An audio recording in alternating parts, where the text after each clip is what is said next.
Hello students, welcome to my channel Bhavya Physics. Today we are discussing important questions of 2nd PU Physics chapter 4, Moving Charges and Magnetism. Weightage of this chapter is 11 marks. That means you are expecting 5 marks question. Most of the time you are expecting theory question for 5 marks and 3 marks, 2 marks and 1 marks. So here the MCQ is higher order thinking skills you can expect in this lesson, and sometimes one numerical for 3 marks or 2 marks will be asked. An important 5 marks theory question is only two are there. If you practice these two questions, if you practice these two derivation, you can answer 5 marks questions. So easily you can get 5 marks from this chapter, because there are only two and which is very easy. Practice this by writing, you practice. What are those? One is Biot-Savart law application. So using Biot-Savart's law, we need to derive the expression for total magnetic field at a point along the axis of circular current carrying coil.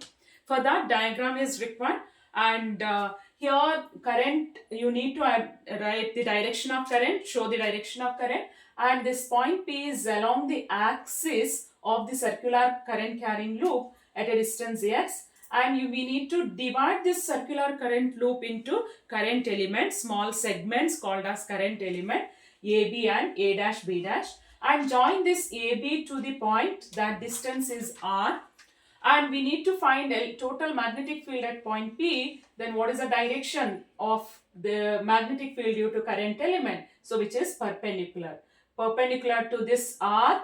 Okay, so here total magnetic field at point P due to Biot-Savart's law is, the first one is Biot-Savart's law is dB is equal to mu naught by 4 pi. Ideal sine theta by r square is Biot-Savart's law, and using that we are arriving at the relation, and total magnetic field at point P is B is equal to mu naught by 4 pi 2 pi I. If there is a coil, then you have to write N. If there is only one loop, then N is 1. Otherwise 2 pi I N R square divided by R square plus X square whole to the power 3 by 2. This is a final expression for magnetic field at point P. And the second derivation is force between two parallel wires. That wire carries current either in same direction or in opposite direction. So in derivation we are considering the current in same direction. So we need to derive the expression for force between two straight infinitely long parallel conductors, and hence define 1 ampere. So once again, for that you need to draw this diagram where currents are in same direction and force is attracting in nature, and you have to show the direction of magnetic field and arrive at the relation for this. Okay, so both the forces are equal in nature and attractive in nature. Okay, both the forces are equal in magnitude and attractive in nature, arriving at that expression and write the 1 ampere, which carries 5 marks. Students, practice these two questions, and these two are very easy and most expected from this chapter. You can expect in preparatory or in annual exam. So you practice these two derivations. And what are the 3 marks questions? So the important 3 marks here is explain with neat circuit diagram how to convert galvanometer into ammeter, or how to convert galvanometer into voltmeter. For both the derivation, which is asked separately for 3 marks, either galvanometer into voltmeter or ammeter, separately they will be asked. Okay, so for both you have to draw circuit diagram, carries 1 mark, and you should mention the condition. Galvanometer can be converted into voltmeter by connecting high resistance in series with it. That sentence you must write if it is a voltmeter, and draw the diagram for that, and use Ohm's law and arrive at the relation for how to convert. So what should be the high resistance? R should be equal to V by Ig minus G. That relation you must arrive. And to convert galvanometer into ammeter, you need to write galvanometer can be converted into ammeter by connecting low resistance, which is called as shunt resistance, in parallel with the galvanometer, and draw the circuit diagram, and you have to apply Ohm's law in that circuit diagram. Apply Ohm's law and get the relation for S. S is a shunt resistance. What is the relation for S? S is IgG by I minus Ig. Okay, so that relation we need to arrive. Most expected in this lesson is state and explain Biot-Savart's law. There are 4 sentences you must write and one diagram. So like infinitely long wire we are considering, in that current element is a small segment is called as current element, and draw a line from the point to the current element, that is R. So you have to draw like this. Here there is one current carrying wire, okay, current carrying wire, and take one small segment, okay, and the point may be somewhere here where you need to find out total magnetic field. So from this current element the magnetic field is very small, which is dB, and this distance is R, and here you draw one tangential line to this current element, draw a tangential line, and this angle is theta. Okay, now so what are the statement you have to write? Here the magnetic field dB at a given point is directly proportional to current flowing through the current element I, and it is directly proportional to length of the current element, and it is directly proportional to sine of angle theta between current element as well as this distance, okay, R, and inversely proportional to square of the distance. So like this you write the statement, and 1 mark for the diagram and 1 mark for arriving at the equation. Okay, write the equation. So 3 marks for this Biot-Savart's law, very important questions. So sometimes it looks like it is a lengthy, but it is very simple. So practice this question. Okay. And next one is state Ampere circuital law and derive the expression for magnetic field due to long current carrying wire. Due to Ampere circuital law. So you need to write the statement of Ampere circuital law. Line integral of magnetic field around any closed path is equal to, or in a free space is equal to mu naught times the net current passing through that closed surface.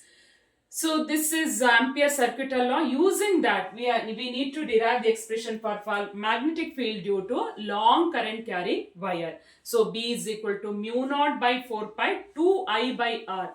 That relation is very important for 3 marks. Derivation is for 2 marks, and Ampere circuital law statement will be asked for 1 mark. So together it is 3 marks. And some other questions like derive the expression for force on a current carrying conductor placed in magnetic field. That derivation is also one of the important one. So F is equal to BIL sin theta. Compared to this is not so important. Arriving at this relation is asked for 3 marks. And some questions like what are the factors on which force experienced by charged particle moving in a magnetic field depends? Expression for force on a charged particle moving in a magnetic field is QVB sin theta. The factors on which the force depends on charge of the, one is charge of the particle, and another one is velocity, another one is magnetic field, right? QVB. And next question may be like this.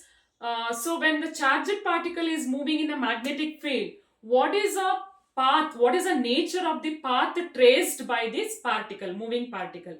So if the charged particle is moving parallel to the magnetic field, if the charged particle is moving parallel to the magnetic field, okay, this is a magnetic field and particle is moving with velocity v parallel to field, then the path is straight line.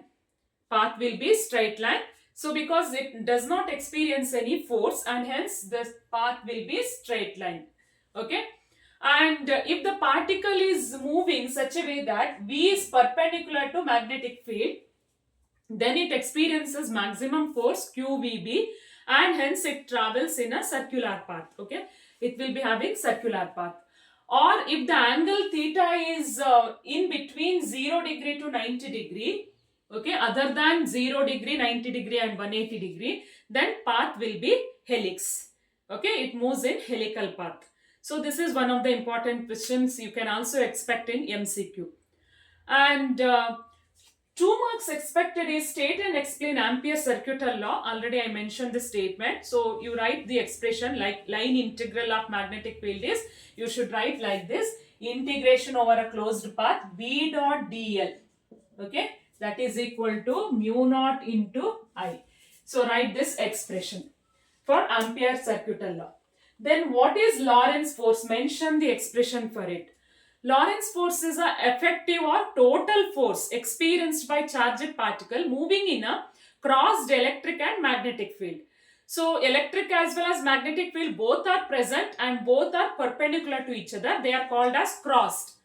And when charged particle is moving in this field, crossed field, then the total force experienced by this charged particle in a crossed field is called as Lorentz force. And what is the expression for it? See, we know that the force experienced by the particle in a magnetic field is Fm is QVB sin theta. In a electric field it is QE. Combining these two, the total Lorentz force or total force is Q, you write common, okay, take it outside, into E is a vector plus in bracket you write V cross B, okay, because VB sin theta is AB sin theta is A cross B, right, cross product, so V cross B plus E, put a bracket properly. Identifying this expression in MCQ is also one of the important questions.